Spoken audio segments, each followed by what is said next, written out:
Hello friends, ఎలా ఉన్నారు? ఎవరికోసమైనా నువ్వు బాధపడుతూ ఉన్నావంటే వాళ్ళకు అంత అర్హత ఉందా లేదా అనేది మాత్రం ఖచ్చితంగా ఆలోచించు. నిన్ను ముంచేసిపోయినోళ్ళ కోసం నువ్వు అలా కుంగిపోతే నీ అంత బుర్ర తక్కువ వాడు ఎక్కడా లేనట్టే. ఎందుకంటే వాడు నిన్ను ముంచాడు, పీకల్లోతు కూడా కాదు, మళ్ళీ కోలుకోనేంతగా. మరి ఎందుకు నీకు ఈ బాధ? పద, ఈసారి నీకు వచ్చే అవకాశంతో నిన్ను దెబ్బ కొట్టిన వాళ్ళని నువ్వు తొక్కుకుంటూ వెళ్ళిపో. దయా దాక్షిణ్యాలతో ఇక్కడ పనులు జరగవు, గుర్తుపెట్టుకో. ఎప్పుడూ నిన్ను నువ్వు పక్కోడితో పోల్చుకోకు. ఏమో వాడు ఎన్ని దరిద్రాల్లో ఉన్నాడో నీకేం తెలుసు. ఒక్కసారిగా జీవితం మారిపోయే పని ఉంటే ఎంత కష్టపడైనా అందరూ అదే పని చేస్తారు. నిరంతరం కష్టపడి నిర్మించుకున్న జీవితానికి నిలకడ ఉంటుంది. ఏది ఒక రోజులో జరిగిపోదు. అలా జరిగింది అంటే అది ఖచ్చితంగా రేపు అన్న రోజు నీ కంటి మీద కునుకు లేకుండా చేస్తుంది. నీ పని నువ్వు చేసుకుంటూ వెళ్తే నీకు రావాల్సింది నీకు వస్తుంది. ఎవరు ఆపినా, ఎవరు అడ్డుకున్నా నువ్వు చేసే కష్టానికి ప్రతిఫలం ఒక్కోసారి తారుమారవుతుంది. ఫలితం ఎప్పుడూ ఒకేలా ఉంటే ఆట రసవత్తరంగా ఎలా ఉంటుంది? అందుకే ఎప్పుడూ ఫలితాలు మనల్ని ప్రభావితం చేయకూడదు. మనం సృష్టించిన ఫలితాలు గొప్పగా ఉండాలి. నీ ఆటలు సాగినన్ని రోజులు బాగానే ఉంటుంది, కానీ ఒక్కసారి దారులు మూసుకుపోతే మాత్రం పరిస్థితి ఏంటనేది ఆలోచించినప్పుడు ఏ మనిషి అయినా రాటు తేలగలడు. నువ్వు నీ వాళ్ళ కోసం ఎంత చేసినా చిటికలో మర్చిపోవడానికి ఎంత సమయం పడుతుందో తెలుసా? కేవలం ఒక్క మాట నీ నోటి నుంచి బయటపడినంత సమయం. అప్పుడు నువ్వు నీ వాళ్ళ కోసం ఎంత చేసావు అన్నది లెక్కలోకి రాదు. నువ్వు ఎంత మాట అన్నది మాత్రమే లెక్కలోకి వస్తుంది. మనవాడే కదా అని ఎవరూ అనుకోవడం లేదు ఇక్కడ. మాట తేడా వచ్చిందంటే చాలు నువ్వు ఎవరు అని అడుగుతారు. అందుకే మాట మాట్లాడేటప్పుడు కొంచెం జాగ్రత్త. ఏ కల్మషం లేకుండానే మొదలవుతుంది ప్రతి ఒక్కరి జీవితం. కానీ వాళ్ళ చుట్టూ ఉండే వాళ్ళ దొంగ ఆటలతో అలసిపోయి అదే ఆటలో చేరిపోతున్నారు కొంతమంది. మంచిగా ఉండి ఏం లాభం? ఇక్కడ ఎవరికీ పట్టదు అనుకోకు. 5 వేళ్ళు నోటిలోకి వెళ్ళడానికి కదా ఈ జంఝాటం. మరి ఎందుకు ఆ 4 మెతుకులు దొరికినా సరే ఇంకా దేనికోసం నీ పోరాటం? సంపాదించుకో, చక్కబెట్టుకో. కానీ పక్కవాడి కష్టాన్ని దోచుకోకు. పైకి వెళుతున్నవాడిని కిందకి లాగకు, గుర్తుపెట్టుకో. మరో జన్మంటూ ఉంటే సాధించి తీరతానని ప్రమాణాలు చేసే కంటే ఈ జన్మలోనే సర్వశక్తులు ఒడ్డి ముందుకు నడువు. ఏమో మరో జన్మలో పుట్టుకు ఉంటుందో లేదో. ఒకవేళ ఉన్నా ఇంతకంటే రాక్షస కాలమే తప్ప నిన్ను ఎదగడానికి మార్గం చూపే అంత మంచి సమాజం నీ చుట్టూ ఉండదేమో చూసుకో. దూసుకుపోతావో తొక్కుకు వెళతావో నీ ఓపిక, కానీ తర్వాత జన్మకు వాయిదా వేయకు. తల్లి బాధ తెలుసుకోకపోయినా పర్వాలేదు, తండ్రి ఘోష వినకపోయినా పర్లేదు, నీకు మాత్రం నీ స్వార్థమే ముఖ్యం అనిపించినప్పుడు ఒక్కసారి నీ చివరి రోజులు గుర్తు తెచ్చుకో. నీలాగే నీ వారసులు కూడా స్వార్థ ప్రయోజనాల కోసం పాకులాడితే నీ పరిస్థితి ఏంటో ఒక్కసారి ఆలోచించుకో. ఎన్నో ఆశలు పెంచుకొని పొట్ట కట్టుకొని నిన్ను పెంచి ఉంటారు కదా, వాళ్ళను అలా వదిలేయడానికి నీకు సిగ్గు అనిపించడం లేదా? నువ్వు వాళ్ళకి ఎంత బాకీ పడుంటావు? వాళ్ళు నీకు పంచిన ప్రేమకి నువ్వు కొలవలేవు, వాటికి విలువ కట్టలేవు. బ్రతుకున్నప్పుడు వాళ్ళని నొప్పించకుండా ఉంటే చాలు, అదే వాళ్ళకి కోట్లు. గుర్తుపెట్టుకో.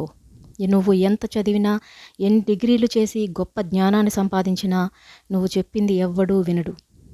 అదే అక్షరం ముక్కరాని ఒకడు అక్షరాల కోట్ల రూపాయలు సంపాదించి మన మధ్యన కూర్చుంటే వాడిని చూసి నేర్చుకోరా అంటూ వాళ్ళ పిల్లలకు కూడా చెప్తారు. ఇక్కడ జ్ఞానం గొప్పదే, కానీ పైసా ఆ జ్ఞానాన్ని కూడా కారు మబ్బులాగా కమ్మేస్తుంది.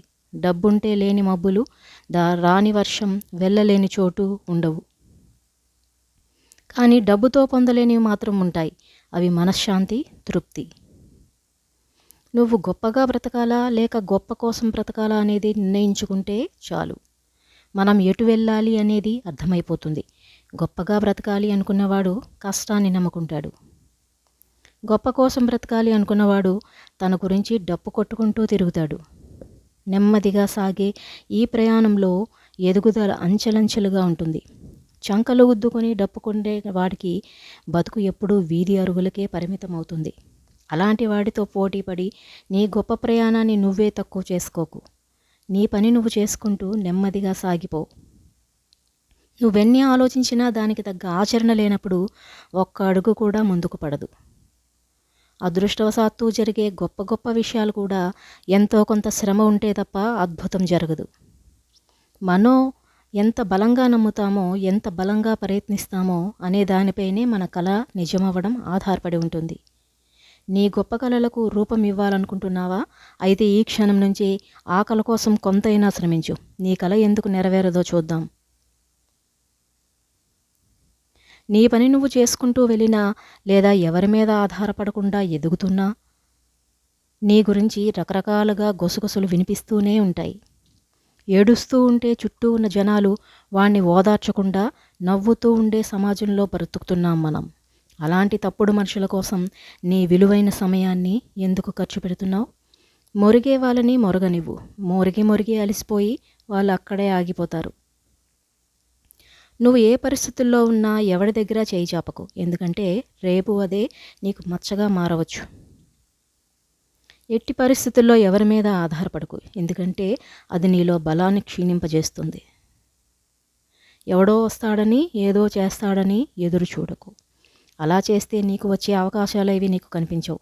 నడిచి వేళ్ళు తప్ప నీ దగ్గరకు లేని లగ్జరీ కోసం పాకులాడకు.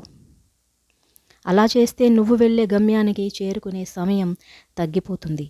చివరగా చెప్పేది ఒకటే, ఏం చేసినా ఎక్కడికి వెళ్ళినా ఒక్కడివే వెళ్ళు, గుంపులతో కాదు. గుర్తుపెట్టుకో. నీతో వచ్చేవారెవరో నీకు తెలియాలంటే నువ్వు సకల దరిద్రాలను చవిచూడాలి. నిన్ను నమ్మేది ఎవరో తెలియాలంటే నువ్వు ఏదో ఒక చిక్కుల్లో పడాలి. నీకంటూ ఒక బలగం ఉందని తెలియాలంటే నిన్ను పరిస్థితులు పగబట్టి ఉండాలి. నీ మేలు కోరే వాడేవాడో తెలియాలంటే నువ్వు ఏం చేయాలో తెలియని పరిస్థితుల మధ్య ఉండాలి. నీ ప్రాణ స్నేహితుడు ఎవరో తెలియాలంటే సమాధానం దొరకని ప్రశ్నలు నీ చుట్టూ పొంచి ఉండాలి. ఇలాంటి విషమ పరిస్థితులు అన్నీ దాటితే తప్ప నీ చుట్టూ ఉన్న జనాల నాణ్యతను బయటపడదు. ఎవరి మీద ఎక్కువ నమ్మకం పెట్టుకోకు. ఎందుకంటే ఇక్కడ ఎవడూ నీ నమ్మకాలను మోయడానికి సిద్ధంగా లేడు. నీకు దారి దొరికినంత మాత్రాన అది పూల మార్గం కాదు. మధ్యలో ఊహించని ఎత్తుపల్లాలు రాకమానవు. వాటిని ఎదుర్కోవడానికి నువ్వు ముందే సిద్ధంగా ఉంటే ఎప్పటికీ బాధపడాల్సిన పనే ఉండదు. ఎవడి దగ్గర నీ సంతోషాన్ని తాకట్టు పెట్టుకుని బ్రతకాల్సిన అవసరం ఉండదు. ఎందుకంటే ఒక్కసారి పోగొట్టుకున్న మనశ్శాంతిని తిరిగి తెచ్చుకోవడం అంటే పోయిన ప్రాణాన్ని తిరిగి తెచ్చుకోవడం అంత కష్టం. గుర్తుపెట్టుకో. ఇష్టం ఉంటే సరిపోదు, బాధ్యత ఉంటేనే నిలుస్తుంది ఏ బంధమైనా. లేకపోతే గాలిలో పేకమేడలే. పరిస్థితి మన ఆధీనంలో లేనప్పుడు నువ్వు పచ్చి నిజం చెప్పినా నిర్దాక్షిణ్యంగా పక్కకు తోసేస్తారు. అన్నీ నీకు అనుకూలంగా ఉన్నా అందరూ నిన్ను శత్రువులాగా చూస్తారు.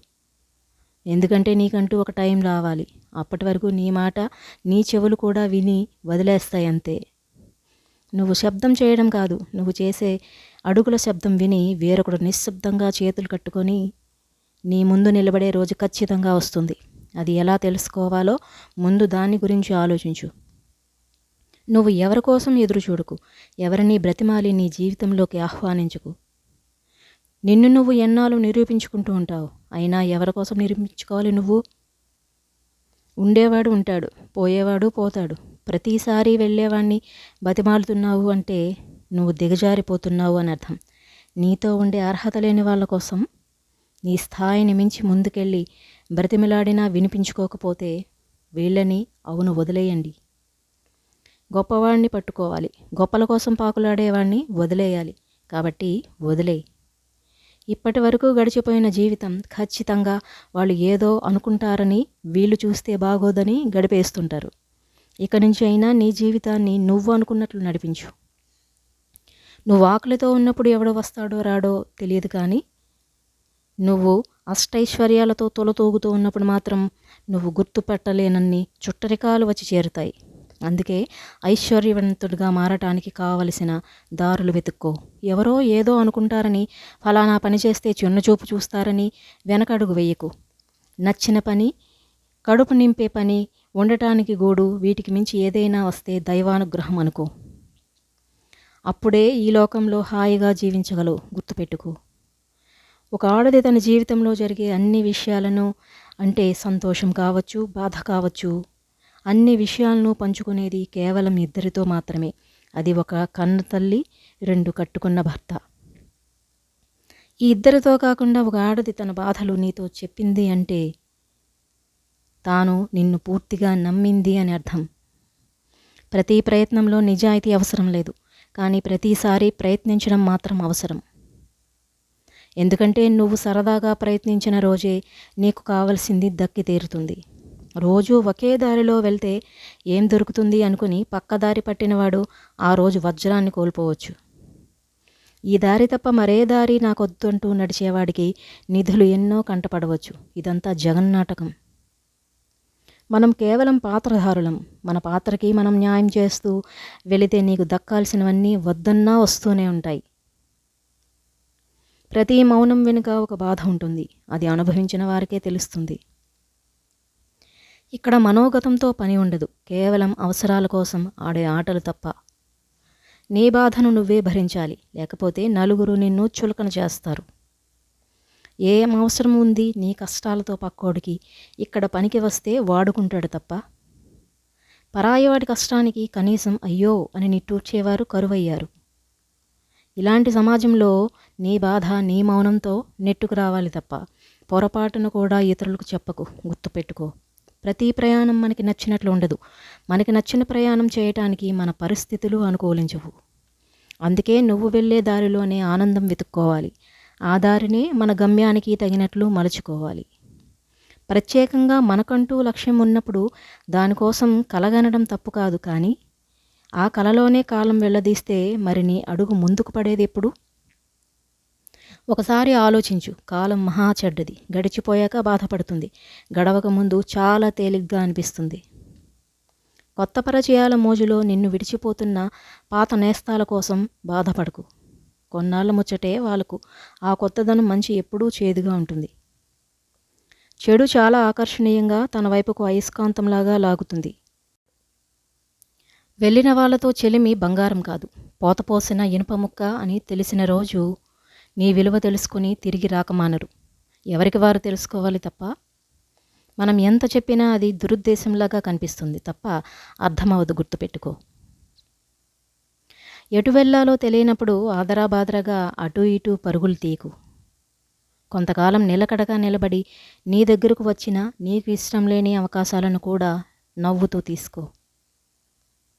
కొద్దిగా నెమ్మదించు. కాలం ఎటు చేస్తే అటు ఎగురుతూ విహరించు. కొన్నాళ్ళకి నువ్వు చేయవలసిన నీకై నిర్ణయించబడిన విధి నీ ముందుకొచ్చి తీరుతుంది. అప్పుడు మాత్రం శక్తికి మించి కష్టపడు చాలు. ఇదే జీవితం. మనం ఎంత గింజుకున్నా కాదనలేని నిజం. గుర్తుపెట్టుకో.